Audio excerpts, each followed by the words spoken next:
This Shabbos is Parshat HaChodesh, which means that Pesach is just around the corner.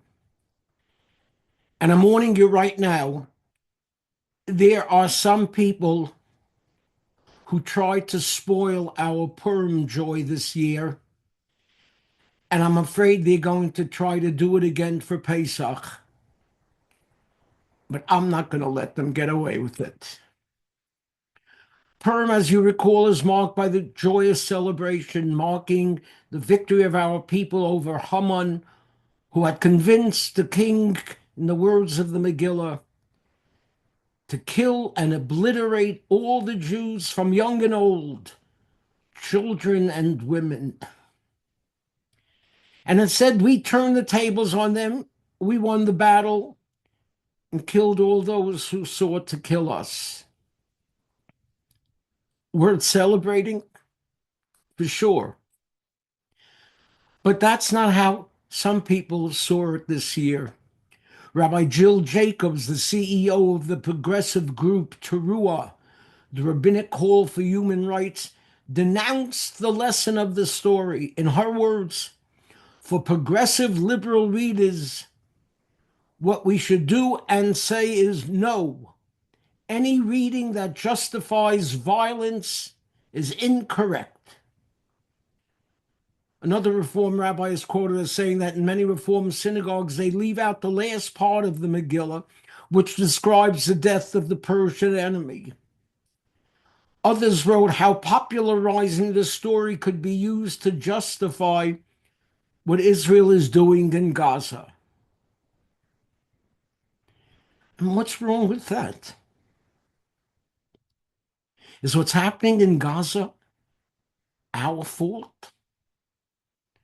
Lots of people think so. A South African charity called Gift of the Givers showed a short video of Yarden Bivas and his children, Ariel and Kfar, being held hostage in Gaza, where they were killed.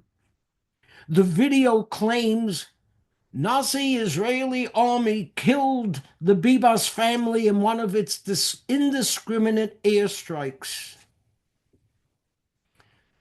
So their death is our fault. That's what some of our own want us to believe. A few weeks ago, a headline in the Forward newspaper: why did the ceasefire break down? Blame Netanyahu's survival politics and Trump volatility. Yeah, it's our fault.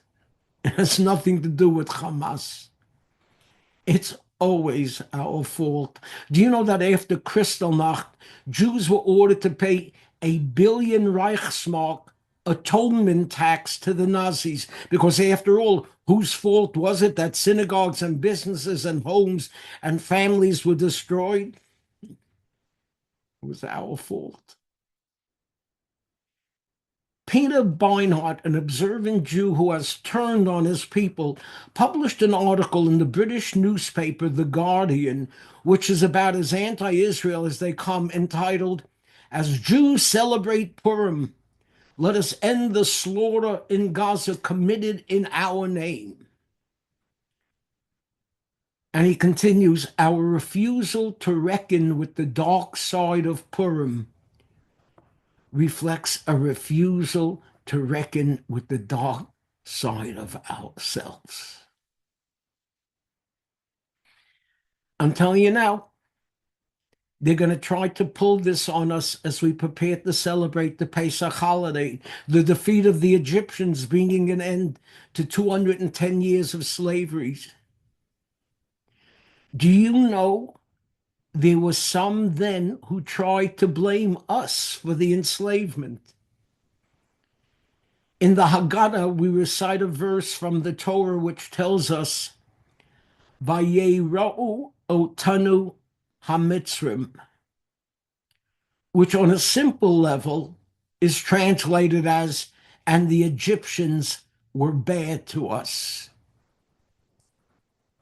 But others read these words differently. A great sage read this as, the Egyptians made us think that we were bad.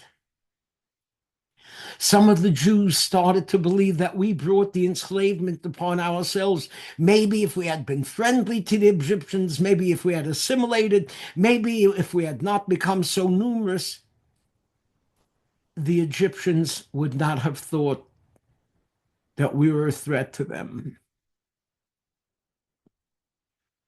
Bad enough when there's a world out there that thinks that whenever something goes wrong, it's our fault.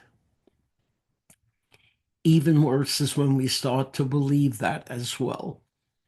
Yeah, it's true. Sometimes our tradition tells us that when things go wrong, we brought it on ourselves. The rabbis tell us that the temple was destroyed because of senseless hatred amongst Jews. They're teaching us a nice moral lesson. But the Romans didn't capture Jerusalem and destroy the temple because of what the Jews were doing amongst themselves. Maimonides, the rationalist, writes that the Romans were victorious because the Jews had not spent enough time developing a strong military.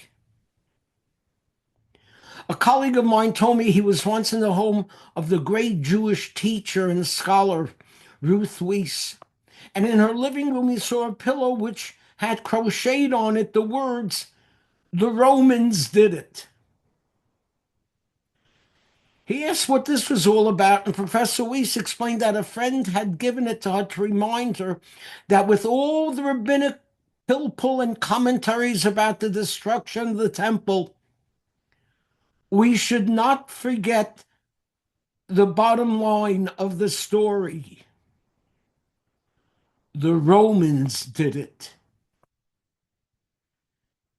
This Pesach, when we celebrate a historic Jewish triumph, let us not allow it to be diminished by the war in Gaza.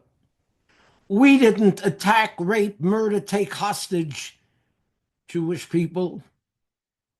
Hamas did. And it is Hamas who puts rockets in their hospitals, military supplies in their schools, their leadership in civilian homes, leading to the death of countless Palestinians. All this will not matter to those who will try to mitigate our joy this Pesach by pointing out we shouldn't be celebrating that people were afflicted with 10 plagues, that the firstborn was slain, even though some of them may have been civilians, innocent civilians. We shouldn't rejoice that Paro and his army drowned in the sea. After all, that's close to being genocide. You don't rejoice when an enemy is annihilated. You should be negotiating. Don't fall for it. The story of Pesach has been repeated many times throughout our history. With a full heart at the Seder, we can sing out the words in the Haggadah. Shelo echad bilvad anan aleinu l'chalosenu. It was not only one man who rose up to destroy us. It's in every generation. People rise up to destroy us. But the Holy One, blessed be He, saves us from their hands. Thank God.